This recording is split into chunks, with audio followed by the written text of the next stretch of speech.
할렐루야. 오늘도 주의 전에 오신 여러분들을 사랑하고 축복합니다. 오늘 우리 방송실 지원이 안 되니까 성경을 다 함께 펴도록 하겠습니다. 오늘 우리 디모데후서 4장 1절로 8절까지 말씀 보도록 하겠습니다.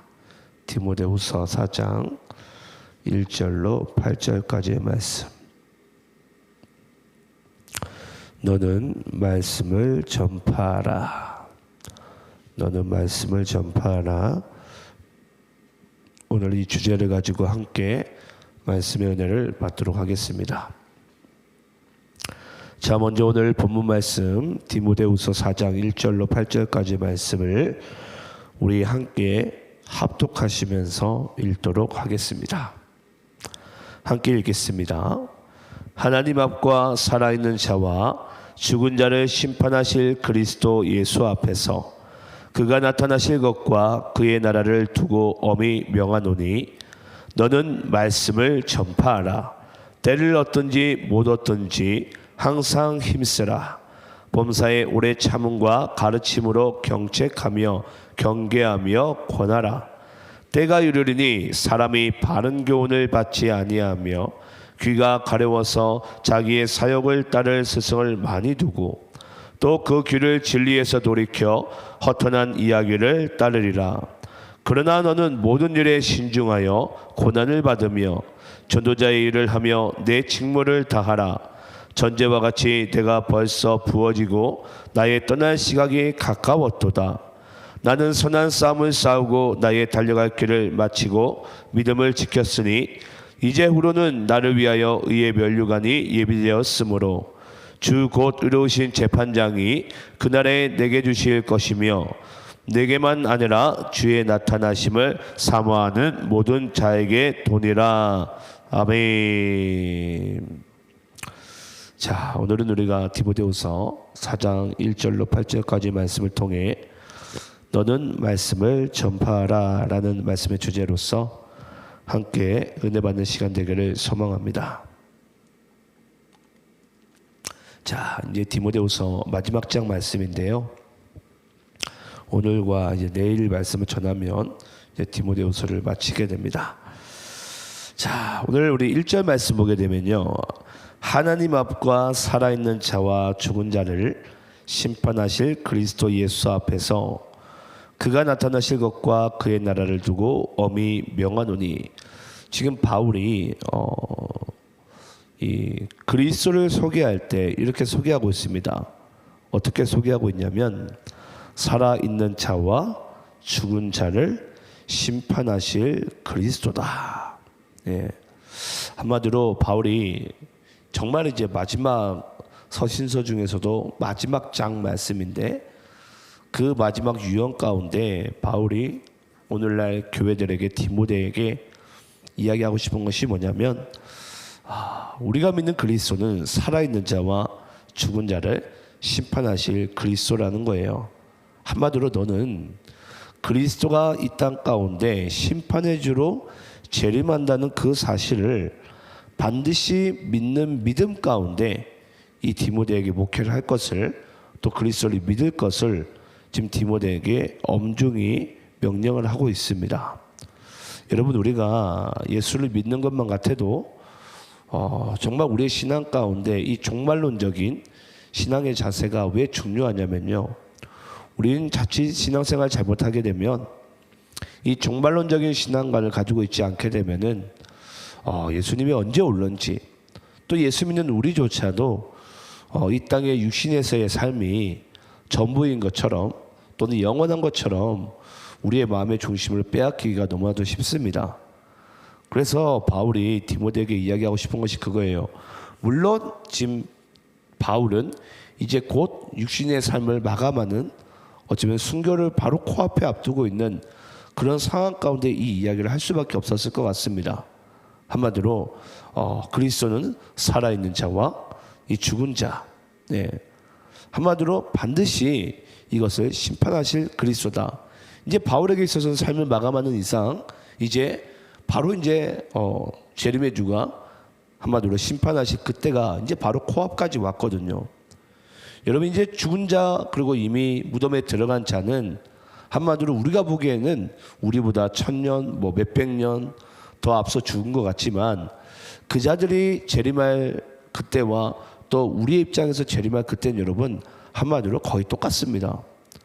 근데 이 땅에서의 1000년이 하늘나라에서 하루와 같다 그랬는데 한마디로 먼저 죽은 영혼들이 우리보다 1000년 전에 죽었을지라도 어쩌면 진짜 하루 같은 그 시간 가운데 이미 그리스도는 재림에 있는 거예요. 한마디로 하나님께서는 그래서 창조와 이 재림을 지금 한눈에 보고 계시겠죠. 이제 우리는 이제 그 사이 가운데 살아가는 데 있어서 바울이 우리에게도 오늘날 교회들에게도 명확하게 이야기를 하고 있는 거예요. 우리가 보기에는 먼저 가는 자, 조금 더 늦게 육신의 삶을 마감한 자가 있겠지만은 그 모든 것이 다 똑같다는 것입니다. 아주 짧습니다. 그리고 반드시 우리의 신앙 가운데 있어서는 살아있는 자와 죽은 자를 심판하실 그리스도를 우리가 믿고 있다는 그 사실을 반드시 잊지 말라라는 것입니다. 그러면 반드시 잊지 않는 그 사람들에게 어떠한 삶을 살아가야 되냐면 오늘 말씀의 주제가 이제 2절에 등장하는데요. 너는 말씀을 전파하라. 때를 얻든지 못 얻든지 항상 힘쓰라 라고 이야기를 하고 있습니다. 왜냐? 너희가 믿는 그리스도는 반드시 살아있는 자와 죽은 자를 심판하는 그리스도이시기 때문에 메시아이기 때문에 그 메시아가 이 땅 가운데 오기 전에 너희들은 반드시 말씀을 전파하라라는 것입니다. 예, 그건 때를 얻든지 못 얻든지 그 때라는 정말 이 카이로스는 제가 성부영신 예배 가운데도 말씀드렸지만 어느 누군가에게는 그 구원의 기회가 정말 손살같이 찾아왔다가 내가 붙들지 않으면 손살같이 날아가요. 예, 고민하는 그 순간에 우린 여전히 우리의 마음 가운데 저울질하고 있겠죠. 이 말씀을 듣는 이 순간에도 우리의 마음은 저울질을 하고 있을 것입니다. 근데 내가 그걸 즉시 붙잡지 않게 되면은 정말 날개 달린 것처럼 순식간에 날아가요. 예. 그게 하나님의 어쩌면 우리에게 주신 영적인 이 기회와 찬스가 정말 우리에게 매번 주어지는 것 같지만 금방 날아가고 맙니다. 그래서 주님께서 말씀하는 거예요. 너는 항상 말씀을 전파해야 된다고. 그래서 왜냐? 오늘 누군가에게 말씀을 복음을 전해봤지만 그 사람이 그 순간을 붙잡지 못하면 영원한 지옥으로 영원한 멸망으로 가야 됩니다. 그래서 우리는 여러분 때를 어떤지 못 어떤지 계속 전합니다. 기회라는 것을 줘요. 얼마나 그 영혼에게 주어질지 모르겠지만 우리는 그 기회라는 것을 그 영혼에게 줍니다. 그리고 우리가 말씀을 항상 전파하는데 2절 하반부에 보게 되면 범사의 오래 참음과 가르침으로 경책하며 경계하며 권하라. 여러분 우리가 말씀을 때를 어떤지 못 얻든지 항상 전파하고 힘써야 되는데 근데 전할 때 보니까 경책과 경계가 있어요. 여러분 경책은요 한마디로 질책을 얘기합니다. 우리가 하나님의 말씀으로 꼬집어야 될 그 질책이 있다면 질책을 해야 된다는 거예요. 그리고 경계는 이것은 좀 약간 타이름에 가까운데요. 우리가 누군가를 타일러서라도 이 말씀을 전해야 된다라는 것입니다. 그러니까 경책, 질책과 경계, 타이름을 통해서 한마디로 그 영혼을 우리가 때를 얻든지 못 얻든지 계속해서 너는 말씀을 전하라. 여러분 중요한 것은 뭐냐면요. 우리가 경책과 경계를 하되 질책과 타이름을 통해서 때로는 말씀을 전하되 중요한 것은 뭐냐면 복음을 전하는 우리부터가 한마디로 경책과 경계를 먼저 우리는 어찌 보면 해야 됩니다. 말씀을 전하는 이들이 여러분 내가 경책하지 않고 내 스스로를 경계하지 않는다면 우리가 어떠한 천사의 말을 할지라도 그들 길 가운데 들리지 않을 거예요. 그래서 저는 먼저는 우리가 그리스도인들 스스로가 먼저 우리가 점검을 해봐야 돼요. 과연 나의 삶이 나의 말이 누군가에게 이것이 경책과 경계로 우리가 다가갈지라도 그 복음이 전해질지는 여러분 어찌보면 우리의 삶의 모습과 자세에 있지 않습니까? 저도 목회자로서 어찌 보면 가장 점검해야 될 부분이 그 부분이지 않을까 생각을 해요. 말씀을 저도 어찌 보면 여러분들보다 정말 어쩌면 수백 배는 많이 전하는 이 위치 가운데 있지만, 과연 저도 이 말씀의 경책과 경계의 자리 가운데 내 스스로를 점검하고 내가 복음을 전한 도구로서의 삶을 내가 정말 겸비되어져 있다면 하나님께서는 그 사람을 통해서 주의 말씀을, 복음을 전할 것입니다. 근데 그런 그리스도인과 그런 목회자가 이 땅에 별로 없다 보니까 도리어 이제 안 믿는 불신자들의 입장에서는 도리어 이렇게 이야기를 하잖아요. 저 목사 때문에, 저 교회들 때문에 내가 예수를 안 믿는다고. 여러분, 그건 어찌 보면 오늘날 정말 예수 믿는 우리가 각자의 삶을, 믿음을 우리 스스로가 먼저 경책하고 경계해야 될 부분이에요. 예. 정말 우리 스스로를 먼저 우리가 한번 복음 앞에 잘 비춰봐야 되죠. 저는 그리고 말씀을 전하는 이들 가운데 가장 중요한 은사가 있는데요. 우리가 여기 보면은 범사의 오래 참음과 가르침으로 경책하며 경계하며 권하라. 그러니까 우리가 복음을 가르치고 경책하고 경계하고 권할 때 가장 중요한 자세가 뭐냐면요, 범사의 오래 참음과, 오래 참음이 가장 먼저 등장해요. 예. 가장 먼저 등장한다라는 것은 가르침과 경계와 경책과 권하는 것은 오래 참음에 있다라는 거예요. 여러분, 우리가 말씀을 전할 때, 복음을 전할 때 가장 중요한 자세가 뭐냐면 여러분, 오래 참음입니다. 저도 저 자신을 보게 되면 누군가 제가 정말 주님께 쓰임받는 목회자가 되기까지, 또 여기 앉아있는 분들도, 이 말씀을 듣는 분들도 정말 우리가 이 복음을 듣고 한 그리스도인으로 세워지기까지는 정말 가장 먼저는 하나님께서 오래 참으셨겠지만, 중요한 것은 누군가 나에게 복음을 전할 때 그 오래 참음을 통해서 나라는 한 명의 그리스도인이 세워지게 된 거예요. 예. 그래서 우리는 말씀을 전할 때, 복음을 전할 때 물론 가르침과 경책과 경계와 권하는 것이 중요하겠지만, 그보다도 더 중요한 것이 있다면은 우리의 마음 가운데 오래 참음이 있어야 된다. 예. 우리가 보기엔 막 어떤 분들의 말씀을 아무리 전해도 들리지 않잖아요. 때론 답답해요. 아우, 저놈의 인간은 왜 이렇게 복음을 못 들을까? 예수를 왜 못 받아들일까? 그런 마음이 우리 안에 있지만, 이런 중요한 것이 뭐냐면요, 그 사람이 나였거든요. 네. 하나님이 나 한 사람 바르게 고쳐 세워보려고 얼마나 수많은 시간들을 하나님께서 먼저 인내하시고 우리를 세우지 않으셨습니까? 저는 우리가 그걸 안다면은 우리가 보기엔 저 영혼이 답답해 보여도 그 답답한 영혼을 통해서 지금 우리의 과거의 모습을 우리가 다시 한번 떠올려 볼 수 있는, 또 하나님의 은혜를 기억할 수 있는 그 귀한 순간이 한마디로 오래 참음이지 않을까라고 생각을 합니다. 저는 그래서 여러분들이 말씀을 전파할 때 첫 번째는 때를 얻든지 못 얻든지 항상 전파하겠지만 이 오래 참는 것이 중요하다. 자, 그리고 두 번째는 여러분, 우리가 이 말씀을 전파할 때 우리 또 신중하여 고난을 받아야 됩니다. 예, 말씀을 전파할 때는 우리가 또 신중하고 고난을 받는 것이 두 번째로 중요한데, 3절부터 5절까지 말씀을 제가 한번 읽도록 하겠습니다.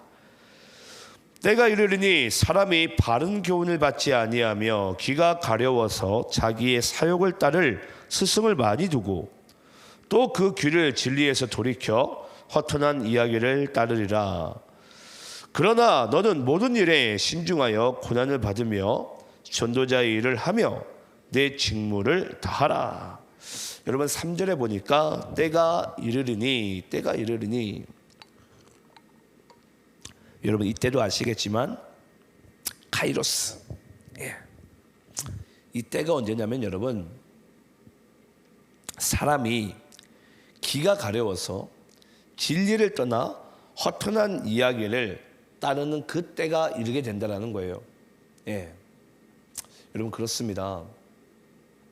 물론 우리가 복음의 때도 있겠지만은 이 말세에 점점 가까울수록, 그리스도가 재림하시는 그날이 점점 가까울수록 그 때가 이르게 되면은 한마디로 영적으로 한마디로 이제는 양분화 현상이 나타나게 됩니다. 지금은 여러분 우리가 보기에는 뭐 저렇게 예수 믿고 대충 예수 믿어도 교회 붙어 있는 사람들이 있잖아요. 여러분 저는 그때는 곧 지나간다고 생각을 해요. 그러면 이제 앞으로 이제 시간이 더 많이 지나게 되면은 어떤 현상이 펼쳐지게 될 거냐면은 영적인 양분화 현상이 반드시 나타납니다.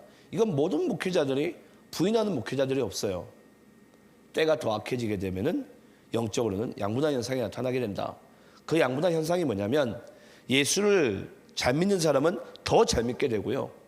이제 그 중에 예수를 믿는 둥 마는 둥 하는 사람들은 이제는 더 이제 믿음이 없어지게 되는 그 순간이 그때가 찾아온다라는 것입니다. 그래서 그때가 이르리니 사람이 이 귀가 가려워서, 귀가 가렵다는 것은 여러분 딴 게 아니라 이 세상의 소리로부터 귀가 가려운 거예요. 진리의 말씀에 내 귀가 반응하지 않는데, 내 심령이 반응하지 않는데 도리어 이 세상의 귀 가운데는 이 귀가 가려운 거예요. 듣고 싶고 들리우는 거죠. 그러다 보니까 여러분 진리를 떠나서 이 허탄한 이야기를 따르게 되는 그런 일들이 여러분 나타나게 된다는 것입니다. 우리 한번 예레미야서 5장 31절 말씀 찾아볼까요? 자, 구약성경 예레미야서 5장 31절. 자, 구약성경 예레미야서 5장 31절입니다. 자, 한번 우리 찾으셨으면 한 목소리로 5장 31절 함께 읽겠습니다. 시작. 선지자들은 거짓을 예언하며 제사장들은 자기 권력으로 다스리며 내 백성은 그것을 좋게 여기니 마지막에는 너희가 어찌 하려느냐. 여러분 여기 보니까 선지자들은 거짓을 예언하고 제사장들은 자기 권력을 다스리고 내 백성은 그것을 좋게 여기니. 한마디로 여러분 선지자들은 하나님의 말씀을 예언해야 되는데 도리어 거짓을 예언하게 되고, 제사장들은 다 자기 권력 욕심에 빠져 있고, 또 백성들은 또 그런 모습을 좋아하는. 그때 이 하나님께서 예레미야 선지자에게 이야기를 하는 거예요. 마지막에는 너희가 어찌하려느냐. 예. 한마디로 그 나라 전체 또는 이 지면에 있는 모든 영혼들이 다 멸망으로 가지 않겠느냐, 그 마지막 날에는. 예. 근데 이 이야기를 여러분 아무리 그들의 귀 가운데 울려 퍼져도 들리지가 않는 거예요. 들리지가 않는 거예요. 왜냐? 오늘 본문 말씀 3절 4절 말씀처럼 때가 이르르니 사람이 이 귀가 가려워서 이 세상의 이야기가 너무나도 듣고 싶어서 그 진리를 돌이켜서 허탄한 이야기를 따르게 된다는 거예요.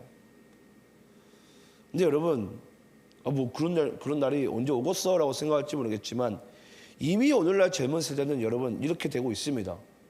이미 오늘날 젊은 세대들은 대부분들은 다 거기 휩쓸려 가고 있어요. 대부분들은 지금 여러분 우리나라 20대 10대 복음화율 따지면 여러분 이제 뭐 10몇 프로도 못 넘깁니다. 지금 우리나라도 10대들은 제가 저번에도 말씀드렸지만 10%도 안 돼요.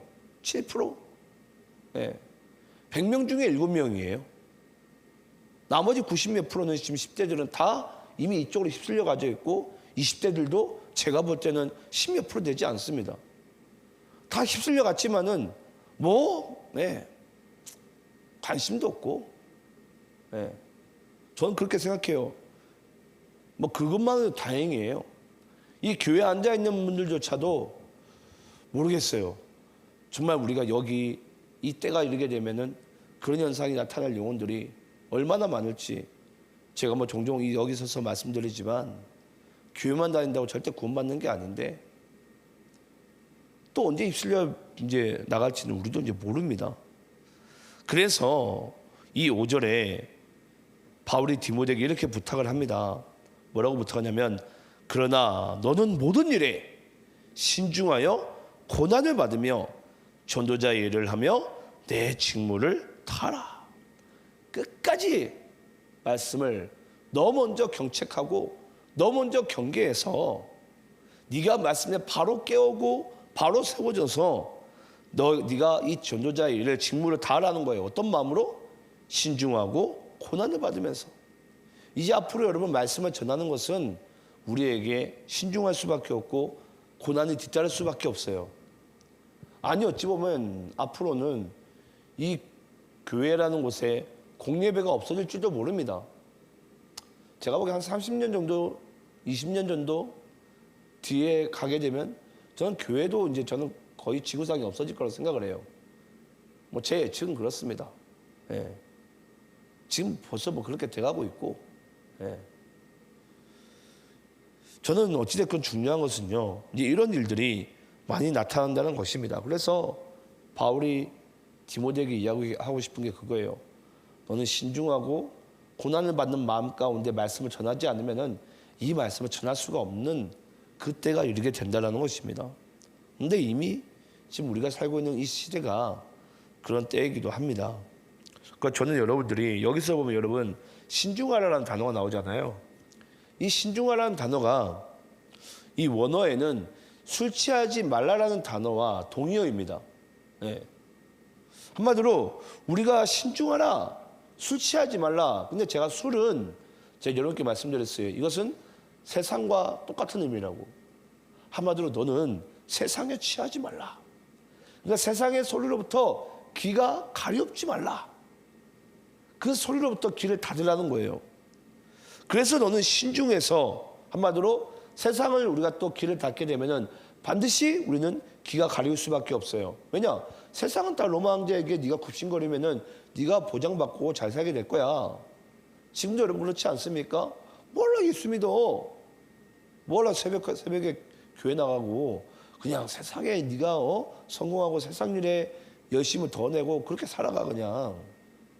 다 우리에게 여러분 그렇게 이야기하지 않겠습니까?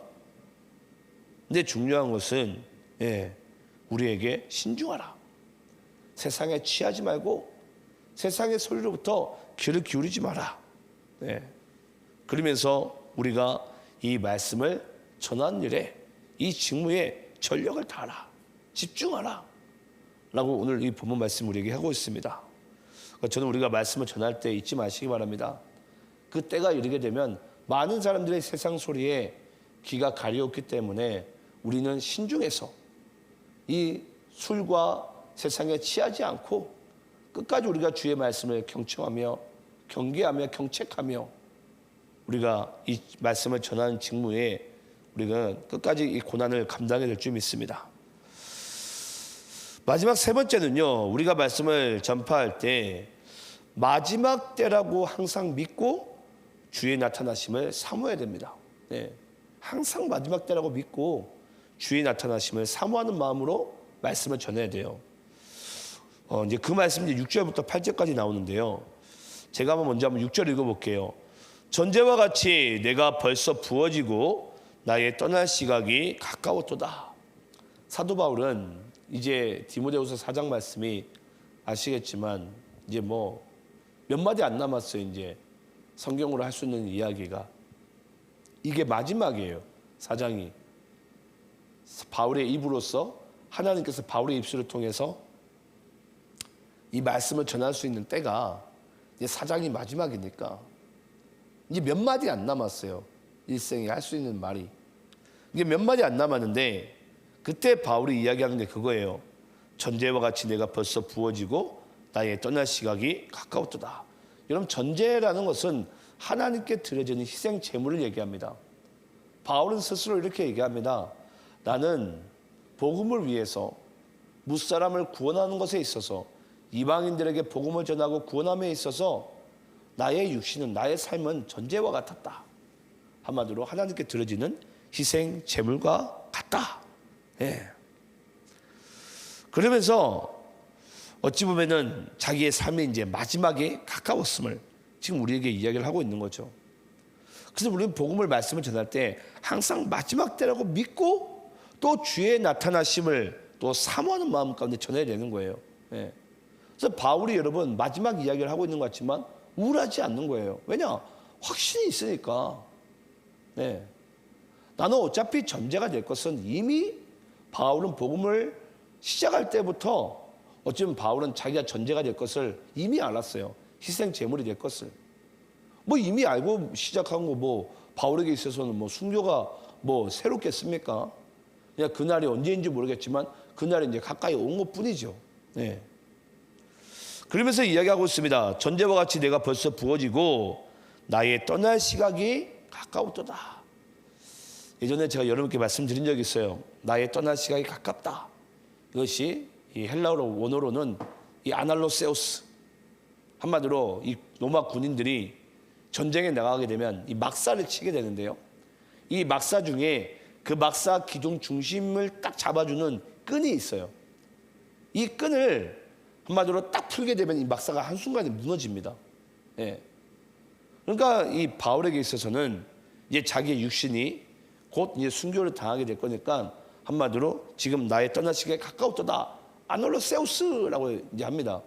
근데 로마 군인들이 전쟁에 나가게 되면 여러분, 이 전쟁이 끝났어요. 당시에 로마 군대를 이길 군대가 없었기 때문에 그들은 항상 이제 한마디로 이 막사의 끈을 푸는 그 순간을 아날로세우스 하면서 서로 함성을 지르는 거예요. 왜냐? 기쁘니까. 이제 전쟁이 끝나고 승리를 했고 이제 그들은 어디로 가게 되는 거죠? 고향집으로 가는 거예요. 그러니까 여러분, 아날로세우스 할 때 나의 떠날 시간이 가까웠도다라고 얘기할 때 바울에게서 여러분 어떤 마음이 있었을까요? 기쁨이 있는 거예요. 기쁨이. 야, 내가 드디어 전쟁이 끝나서 내가 사랑하는 내 아내, 내 가족, 내 부모님 드디어 내가 이제 가서 뵙는구나. 바울이 그런 거예요. 내가 이제 전쟁같이 부어지고 했지만 내가 떠날 시기에 가까웠도다. 이제 내가 하나님 아버지를 배울 날이, 그리스도를 배울 날이 바로 이제 내가 목전에 있으니까 너무 기쁘고 설레는 거예요. 네. 지금 내가 복음을 위해 순교하는 것이 억울하고 분하고 뭔가 인생을 내가 잘못 산 것 같고 손해본 것 같은 그런 마음이 아니라 너무 기쁜 거예요. 너무 기쁜 거예요. 그 이야기를 여러분 지금 사도 바울이 이 6절 가운데 지금 우리에게 이야기를 하고 있습니다. 여러분, 이런 신앙이 있다면 이 사람을 여러분 누가 맡겠습니까? 네. 이런 신앙의 마음이 있다면. 그러면서 7절 8절 제가 읽겠습니다. 나는 선한 싸움을 싸우고 나의 달려갈 길을 마치고 믿음을 지켰으니 이제 후로는 나를 위하여 의의 면류관이 예비되었으므로 주 곧 의로우신 재판장이 그날에 내게 주실 것이며 내게만 아니라 주의 나타나심을 사모하는 모든 자에게 도니라. 여러분, 이것이 여러분 바울이 정말 마지막으로 할 수 있는 승리의 신앙 고백입니다. 나는 선한 싸움을 다 싸웠다. 나의 달려갈 길을 난 다 마쳤다. 와, 여러분, 저는 이런 고백을 하는 것도 대단하다고 생각해요. 얼마나 자기 인생 가운데 후회가 없으면 이 이야기를 할 수 있겠습니까? 나는 하나님께서 내게 허락하신 선한 싸움을 다 싸웠다는 거예요. 그리고 나는 달려갈 길을 다 마쳤다. 네. 그래서 이제는 내가 순교를 다 하건 어떻게 되건 중요하지 않다. 왜냐? 나에게 예비된 것은 의의 면류관이다. 네. 저는 여러분 진짜 그리스도인이 복음 안에 살게 되고 진짜 말씀을 증거하는 일을 살게 되면 우리의 모든 인생의 마지막 때 고백이 껄껄껄하는 인생이 아니라 내가 이렇게 잘할 걸, 저렇게 할 걸, 뭐 할 걸, 껄껄껄 인생이 아니라 여러분 정말 이런 믿음의 고백과 선포가 나오지 않을까요?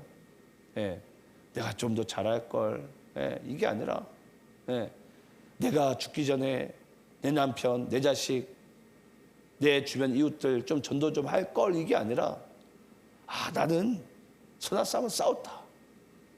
난 달려갈 길 다 달려갔다. 이제 내게 예비된 것은 의의 면류관이다.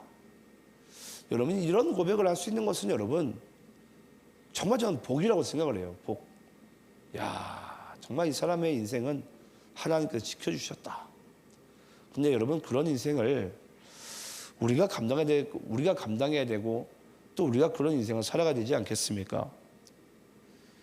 바울은요, 이미 디모데전서 6장 12절에 이런 이야기를 한 적이 있어요. 믿음의 선한 싸움을 싸우라. 영생을 취하라.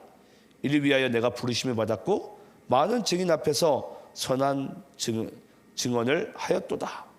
이미 바울은 여러분 디모데전서 6장 12절에 이 말씀을 했어요. 나는 믿음의 선한 싸움을 싸우라. 원생은 취하라. 예. 또 바울은 또 사도행전 2장 20장 24절에도 이런 얘기를 했습니다. 제가 정말 좋아하는 말씀인데요. 내가 달려갈 길과 주 예수께 받은 사명 곧 하나님의 은혜의 복음을 증언한 일을 마치려 하면은 나의 생명조차 조금도 귀한 것으로 여기지 아니하노라. 바울은 내가 달려갈 길 주님께 받은 사명은 하나님의 은혜의 복음을 증언하는 일이다.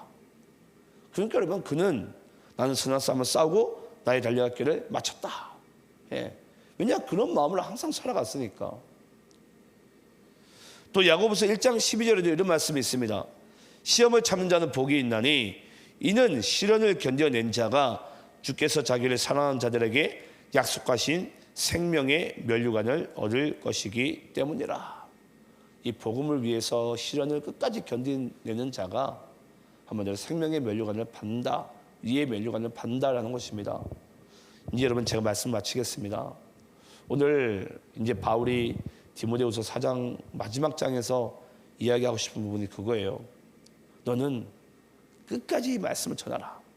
때를 어떤지 못 어떤지 네. 항상 힘쓰라. 또 고난을 받으라. 네. 끝까지 한마디로 이 사명을 감당할 것을 우리에게 이야기하고 있습니다. 전 여러분들이 이래든 저래든 세상이 어떻게 변하든 이 세상의 희망과 소망은 여러분 복음에 있고 예수밖에 없습니다. 전 여러분들이 이 복음과 말씀을 끝까지 전파하는 삶을 우리가 끝까지 감당하고 바울과 같이 선한 싸움을 싸우고 달려갈 길을 마쳤으니 이제 내게 예비된 것은 의의 면류관이다라는 이 믿음의 담대한 고백을 전 여러분들의 삶의 마지막 자락에서 고백할 수 있는 그런 후회 없는 인생 살아가시기를 간절히 축원합니다. 함께 기도하겠습니다.